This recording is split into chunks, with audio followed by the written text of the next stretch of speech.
Salut tout le monde, salut les monégasques, bienvenue pour un nouveau débrief.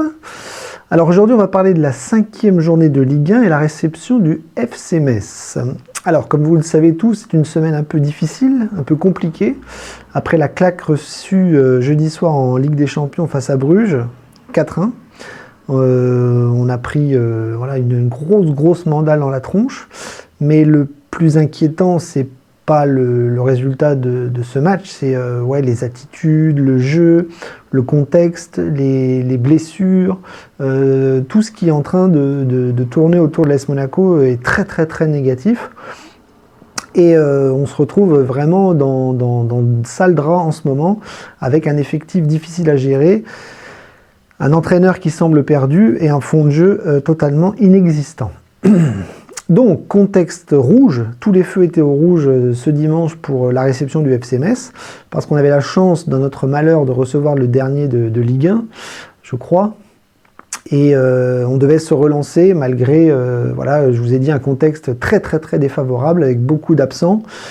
Chaque jour il y a des blessures, l'effectif est en train de fondre comme neige au soleil, et sur le terrain on voit plus grand chose. Voilà, donc c'est très compliqué de bricoler. Déjà quand les titulaires étaient là, on avait un fond de jeu qui n'était pas terrible depuis le début du championnat, on galère contre toutes les équipes, on maîtrise pas grand chose et on est vraiment affreux à voir jouer quand même, malgré un gros paradoxe qui est le nombre de points et un classement très favorable. Voilà. Donc le contexte était rouge avec encore beaucoup d'absents, là pour la réception du FC Metz, parce qu'on avait de mémoire 6 absents. Pogba n'était pas là, bien évidemment. Mawissa s'était blessé contre Bruges. Je crois que c'est les ischios, lui aussi. Vanderson n'était pas là, mais visiblement lui il était au repos. Radetzky, blessure longue durée. Zakaria, blessure longue durée. Golovin, blessure longue durée. Et je dois en oublier un, je ne sais plus. Mais on avait une infirmerie qui était de plus en plus remplie, et on va voir que cet après-midi ça continue. Voilà, on va y revenir. Donc beaucoup d'absents, beaucoup de difficultés, des joueurs un petit peu à l'agonie en ce moment, et donc il fallait réagir contre le dernier du FC Metz, et on s'est dit, face à Metz, ça devrait bien se passer. Alors, le paradoxe continue, parce que ça s'est bien passé au niveau du résultat, on a gagné 5-2, voilà, une victoire, belle victoire en tout cas au niveau du score, mais on va analyser un peu le contenu du match, et alors là, catastrophique. Alors oui, on a gagné 5-2, mais on s'est fait peur, on a été mauvais, on a été même flippant dans les attitudes et dans l'image que pouvaient nous renvoyer les joueurs sur le terrain, une attitude dégueulasse, avec des joueurs qui marchaient, qui ne couraient pas, qui donnaient l'impression de ne pas avoir envie de jouer au football. Des Messins qui sont pas bons, mais qui eux avaient un petit peu plus envie que nous et gardaient le ballon en courant un peu partout. C'était assez maladroit du côté du FC Metz, mais alors nous on était là sans être là, avec des questionnements, des gros points d'interrogation sur cette non-envie de jouer au football. Donc une première mi-temps où Metz ouvre logiquement le score, parce que comme je vous l'ai dit, on ne propose rien. On marche, on ne presse pas, on n'a pas envie de gagner, en tout cas c'est l'impression qu'on a. Alors il y a deux explications, on va y revenir, mais peut-être que c'était parce qu'il y avait une grosse fatigue, et une grosse fatigue mentale et physique après Bruges, mais ça c'est pas normal parce qu'on est au début de saison et la préparation qui aurait dû y avoir ne devrait pas donner ce genre de résultat, mais en tout cas on avait des joueurs amorphes, avec des Messins qui ouvrent le score, et péniblement dans cette première mi-temps, on va essayer d'aller chercher l'égalisation, ce qu'on va réussir à faire sur un déboulé de Minamino côté gauche qui va centrer pour Bires, qui va mettre le pied au deuxième poteau et qui va égaliser. Mais globalement, cette première mi-temps, il n'y a rien à retenir, parce que Monaco est absent, Monaco n'est pas là, les joueurs sont complètement, comme je vous l'ai dit, ils sont restés à la maison. C'est un match de foot où on voit qu'une seule équipe, et nous, on est là sans être là. Et ça, c'est inquiétant, parce que soit on est cramé physiquement, soit on est cramé mentalement, soit les joueurs ont lâché le coach, comme ça peut arriver dans dans certaines équipes et dans certains clubs. Donc en deuxième mi-temps, on se dit, c'est soit on continue comme ça et puis on va donner la possibilité aux Messins d'arracher le match nul, voire pire, d'aller chercher une victoire si on ne réagit pas. Et pour réagir, il faut des changements, il faut qu'Adi Hutter fasse des choses, et il va y avoir des changements. C'est-à-dire que Ansu Fati va rentrer, et Bamba est sorti aussi avec une grosse inquiétude qui pourrait peut-être être une blessure. Alors, pendant le match, j'ai pas bien compris si c'était une sortie, au bout de 30 minutes, une sortie tactique, ou une sortie physique. Ça, on va le savoir dans les minutes qui suivent, dans les heures qui suivent. Mais si c'est une blessure, ça veut dire qu'on n'a plus de milieu de terrain. Et là, il faut recruter. Hein, c'est ce qu'on nous a dit. Soit c'était un choix tactique et on a vu que Bamba était à la rue et il était un peu perdu. Ça, c'est un peu plus inquiétant parce qu'à Auxerre, c'était plutôt pas mal.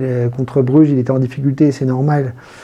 Contre Metz, il n'a pas à être en difficulté. Je pense que c'est une équipe qui peut être à son niveau pour un jeune joueur comme lui, mais en tout cas il est sorti. Donc blessure ou choix tactique, je ne sais pas. En tout cas, Thésée est passé milieu de terrain, Diatta est rentré arrière droit, ça c'était en première mi-temps, et Fati lui est rentré pour la deuxième mi-temps.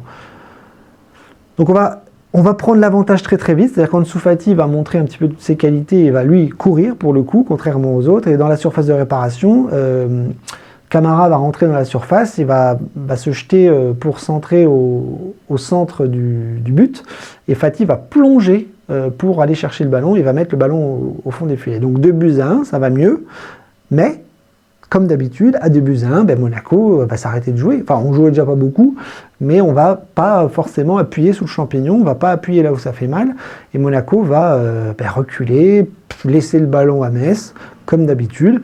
Et ce qui devait arriver arriva, c'est-à-dire qu'au milieu de la deuxième mi-temps, Minamino va faire un geste complètement débile, limite du sabordage, à faire une prise de judo sur un joueur du FC Metz, penalty pour Metz. 2 buts partout. Donc ça continue, c'est-à-dire que Monaco n'est pas là, Monaco fait n'importe quoi, Monaco est complètement à la cave, et Monaco se fait revenir au score comme dans les autres matchs, comme contre les autres matchs. Toutes les équipes nous marquent des buts. C'est-à-dire qu'on a un système défensif, mais pitoyable, pitoyable. Et là, la fin du match arrive, et soit on s'écroule et puis c'est fini, on laisse les Messins finir le travail, soit on réagit un petit peu, et c'est ce qui va se passer, bizarrement. Les rentrées vont plutôt être intéressantes, parce qu'il y a Ilini Kena qui va rentrer, il y a Idumbo, il va y avoir beaucoup de changements. Et on va passer sur l'offensive, et Fati va réussir encore une fois à débloquer le score avec une tête, un centre de Diatta et une superbe tête dans la surface de réparation. Il va marquer le 3e but. Monaco repasse devant, et là pour le coup, c'est Metz qui commence à craquer. Je pense pas que c'est nous qui montons d'un cran ou qui reprenons le moral ou les rênes du match, mais Metz en prend un petit coup derrière la cafetière, et nous on va finir le match assez fort en marquant 2 autres buts avec toutes les entrées, comme je vous l'ai dit. Metz, sur un corner, va se mettre un but contre leur camp, 4-2, et Ilini Kena va finir le travail pour le 5-2. Donc voilà, un score flatteur avec une fin de match en trombe, mais je pense que c'est pas...